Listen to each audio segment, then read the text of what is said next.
Hello, everyone, and welcome back to the Edge Unlock Summit, where we equip you with the insights, strategies, and connections to accelerate your business growth and personal freedom.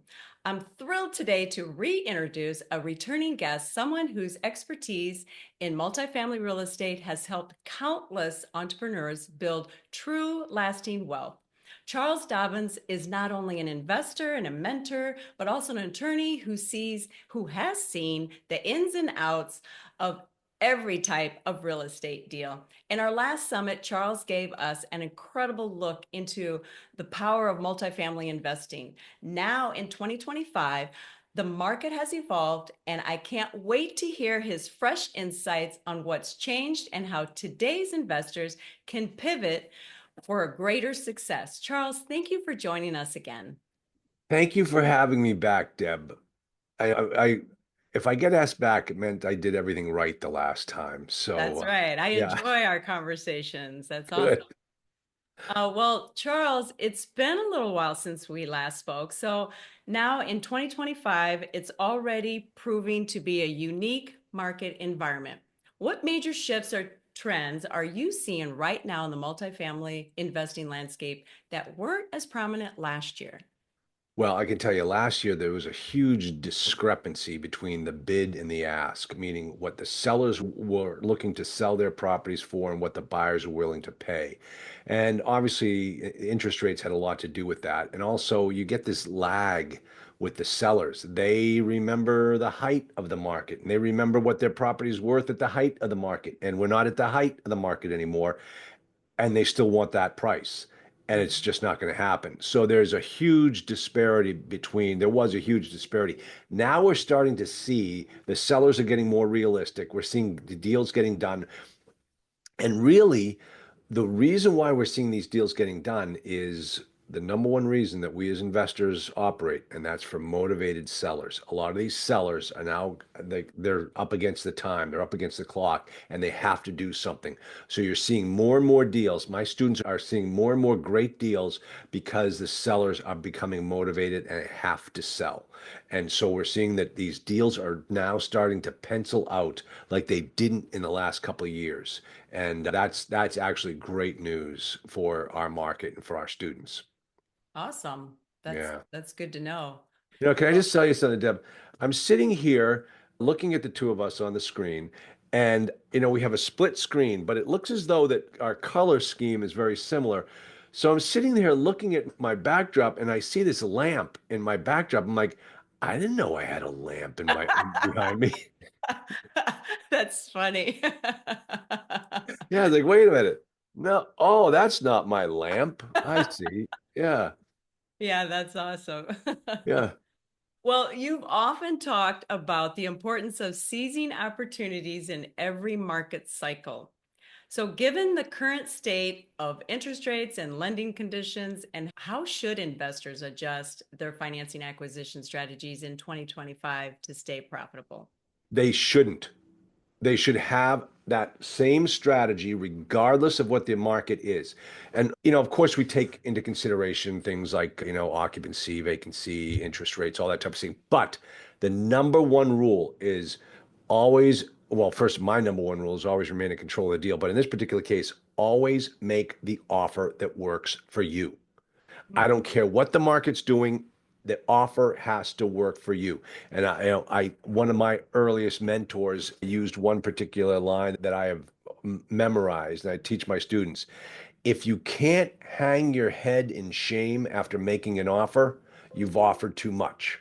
So remember, there are so many opportunities out there right now. You got to go looking for them, but more and more motivated sellers, and that's who we as investors look for, are motivated sellers. If you understand the 60,000 foot view of the real estate business, I don't care what you're in. This is a sales and marketing business. You are a salesman.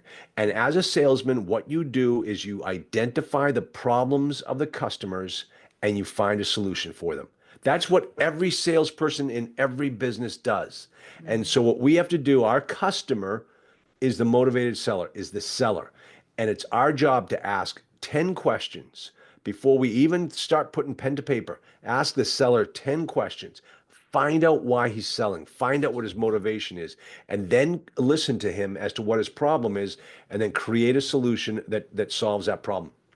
I have a friend of mine that I had dinner with last night. He's in the process of picking up I think it's a nine unit property, but it is gorgeous. And I said, "What's your long-term strategy with this one?" He goes, "I want to move into the penthouse." I said, and then he showed me pictures. I said, "I don't blame you. I'd move into this property too." He says, but the seller renovated the entire thing, and now he's sick and he wanted a certain price, but you couldn't get to that price at the terms that they were offering. So they created a creative solution to come up with that price so that it works for everybody.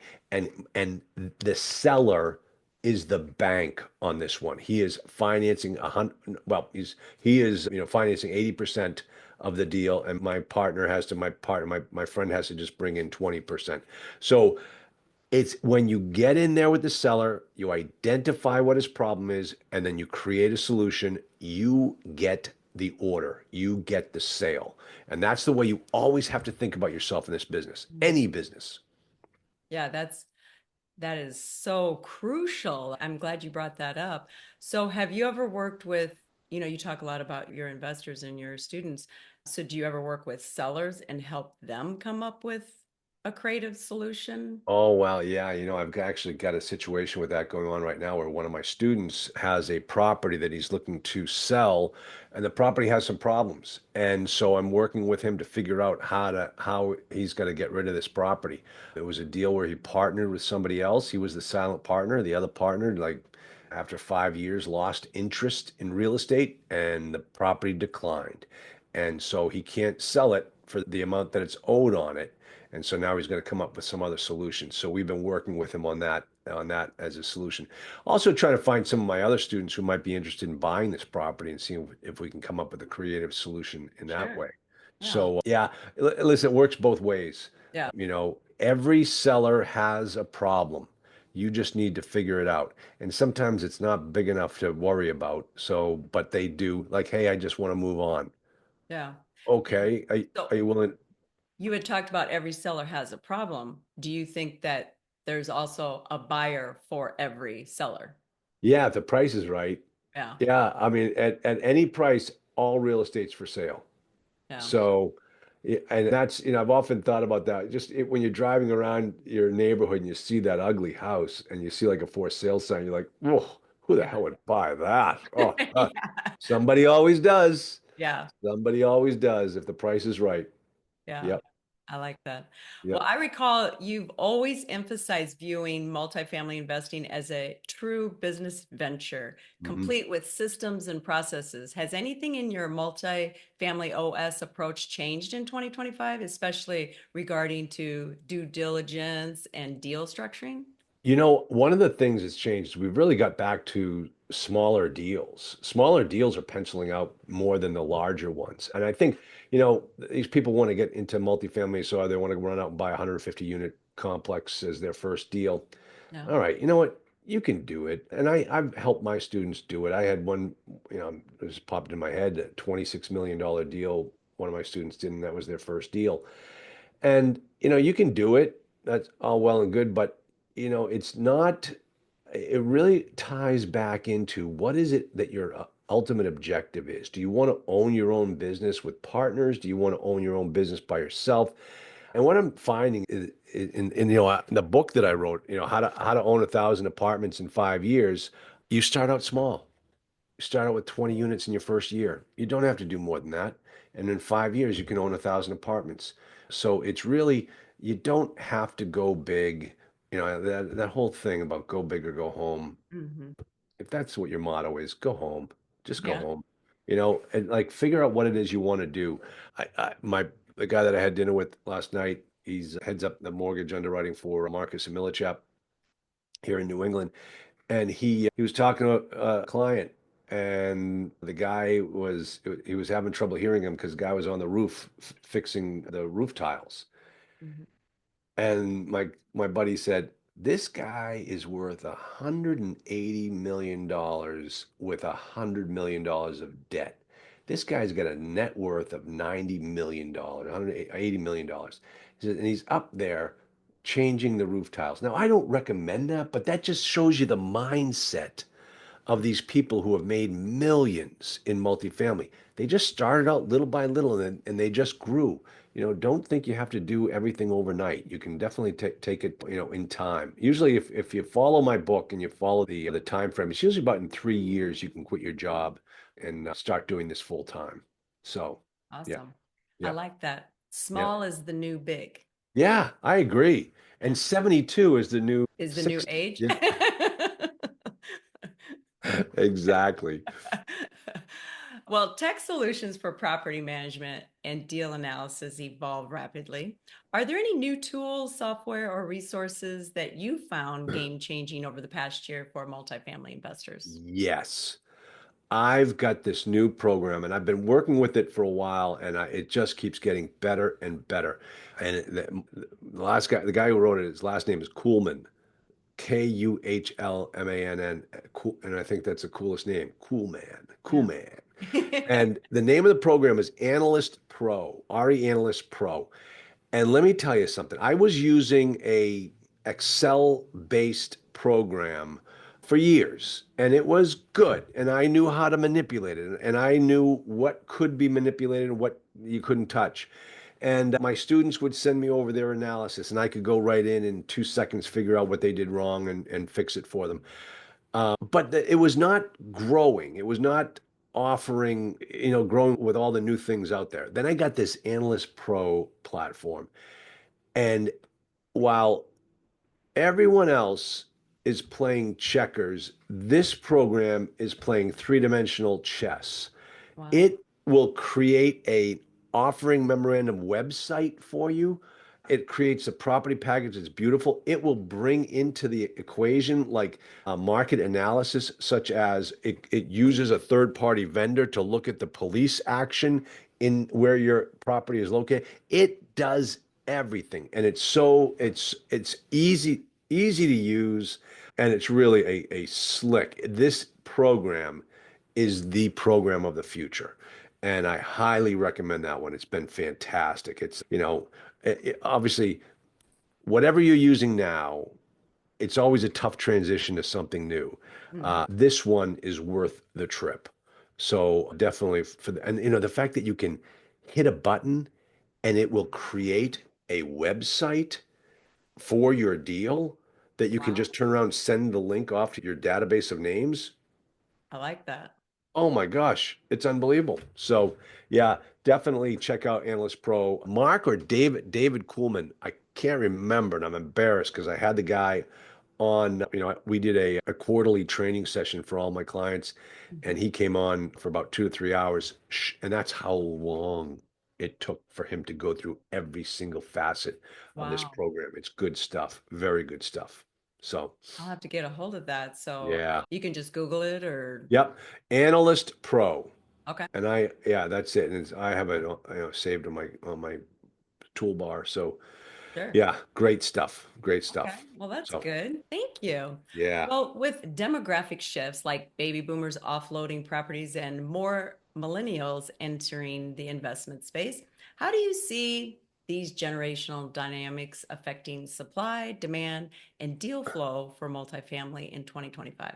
I don't see it as much of a demographic shift for the supply. I do think you always have to look at where the person is coming from. So, I do a morning huddle with all of my clients, and for half an hour, we kind of give each other a little motivation, pick me up. And the thing that we talked about today is that the older people in my group, what's their fear? What's their limiting fear? What's holding them back? And the fear that's holding them back is the fear of making a mistake because they don't have as much time as they once did to fix the mistake. So they're Mhm. very concerned about making a mistake. So that generation is a little bit, whereas Warren Buffett looks at 1,000, says no 1,000 times before he says yes once. I think seeing that generation looking at many more deals and before they pull the trigger. I see the younger generation looking to buy anything. Oh, I'll buy it. I'll buy it. Like, yeah, there might be a reason why they're selling it to you. You got Yeah. to be careful. So, and I tell you something, I've lived both sides, and I just think it's got to do with the attitude of the investor as to what they're doing right, what they're doing wrong. Well, I suppose when you're younger, you have that no fear. You have that no Yeah. fear and you're willing to take bigger risks because you feel Yep. like, you've got plenty of time, like you said, plenty of time to fix it. Exactly. I think that's true. Yeah. Yeah. Yeah, Uh, and some of the mistakes I made, I'm still paying for. So, you got to be careful. And, yeah. so that's the flip side of it. Yeah. You have to be able to, if you do make a mistake, be able to fix it faster. Yep. Exactly. Yeah. Or Well, just don't make that mistake. right. Yeah. Just don't make it. And do things like be around a mentor like you, where you're Hmm. actually getting educated and learning about things before you jump in and make that big mistake. Yep. I don't, one of the things I tell my students is one of my roles and responsibilities is to make sure you don't make any mistakes. And, I say I've made enough for both of us. So let's not do it again. Yeah, So, that's yeah. awesome. I like that. You teach control the deal philosophy to your clients. As Yeah. deals get more competitive and creative financing structures become more common, what pitfalls should investors be looking out for to avoid losing control or overpaying? Okay, I love your questions. These are like the best questions ever. Okay, so everyone knows my number one rule, and all my students, I always say it. I say, "What's my number one rule?" And they all type it into the box. Always remain in control of the deal. And that is so key. And even in light, and this is, creative financing with the seller is where you can lose control of the deal. So it's very important that you always understand what your escape routes are for using the seller as the bank. Hmm. Let me give you one example. Early on, I made an offer, and I'm talking like 20 years ago. I made an offer to a seller and I asked for seller financing. Hmm. And I said, a second mortgage on the property in this amount, blah, blah, blah. And we said, okay, everyone agreed to that. 60 days later, we're getting ready to close. My earnest money, I think it was like $75,000, was hard. I was closing on this property or I was going to lose $75,000. And we get the approval for the mortgage from the bank. And the bank says, congratulations, you've been approved. We're ready to close on such and such date. Oh, but we have one little problem. I said, what's the problem? There's a second mortgage in this offer. I said, yeah, I know. I was the one that wrote it. I said, well, we don't allow second mortgages. So you're going to have to figure out another way to come up with that 5% down. Now, this particular time, 5% was $350,000. So this was a big problem. Yeah. And so we had to figure out how the heck are we going to do that? And so at that particular point, I needed more time. And I had to go back to the seller and ask for more time. And I lost control of the deal. At that point, the seller could have told me to go pound sand, and I had to close or I was going to lose my money. I was no longer in control of that deal. So, how do you write the offer so that doesn't happen to you? You ask for seller financing and you say, in terms acceptable to the lender, period. That's it. And so now the seller comes to you and says, well, what does that mean? And you say, well, I don't know. We'll have to find it from the lender. Whatever the lender says we can do, then we'll do it that way. And, so if the guy says, well, I want a second mortgage, you say, well, we can't do a second mortgage because the bank won't allow it. So we have to come up with another alternative. And you agreed to it, Mr. Seller. You said you'd give me secondary financing Hmm. if we based upon if it was acceptable to the bank. So we just have to figure out a way acceptable to the bank, and then you're going to have to do it. So, that's the way that you remain in control of the deal and you don't have to worry about those types of things happening. And, I'll tell you, there are so many ways to answer your question that, that's why, my students like having me around that I can make sure that they will always remain in control of the deal. And that's I tell you, that's when you lose control of the deal, you can't sleep at night. Yeah, and you have the experience to be able to say, "Oh, I've been there and I did Yep. that. Now this is what we're going to do instead." Yep. Yep. Yeah. Exactly. Yeah. So, That's valuable. yep. Yeah. Yep. Well, you often say that it's always a good time to invest in real estate. And in 2025, does that still hold true? And what should investors focus on right now instead of waiting on the sidelines? Okay. More millionaires were made during the Depression than any other time. And there's a reason for that because the good investors are the ones that find value. And that's what you're looking for. That's what Warren Buffett looks for. He looks for companies that can provide instant value. That's what we look for in real estate. And really, that's why it doesn't matter what's going on in the economy. If you maintain that perception, you will be a success. I mean, just think about what Warren Buffett says. He runs in when everybody else is rushing out. Oh, the interest rates are too high, so I can't invest in real estate. Oh, no, that's not how this works. Go out and find deals and use the higher interest rates to your advantage. And you can do that because when the interest rates go up, the the ability to buy properties comes down. I'm not going to say that the value of the property is directly tied to the interest rates. It's not, but nevertheless, things happen. And so when interest rates go up, the seller's got to come down and get more realistic on his prices, or the banks aren't going to lend the money. And so therefore we're finding deals now that like we never have before. That's Yeah. awesome. I remember talking to a gentleman that was one of the wealthiest men in our state. And I asked him one time I asked him if I could have 5 minutes of his time and just ask him how he became, so wealthy and how he became so successful. And his response was always make sure you have money ready and available when times get tough. And Yeah. and then that's when you go in. And Yep. that's when you and that was his number one thing. He just said always be ready because the market is constantly going up and Yep. down. And he said, just be ready so that when everybody else, like you said, everybody else is running out the door, that's when you come in. And Exactly. he didn't say it like you did, but that's what he was basically saying is be ready. So when the Yep. market does get bad, you are the one that comes in. Yep. And You want to keep your powder dry.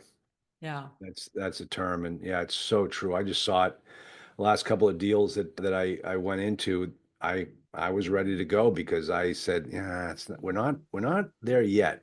It can get worse. And that's when the opportunities will be made. So yeah, and this dinner that I had with my friend, we're looking to partner together and go out and find some more deals and go after these things. And it's, because we can. It's the yeah. right time. We've set up the business. The business is ready to take on more capacity, and that's what we're looking to do.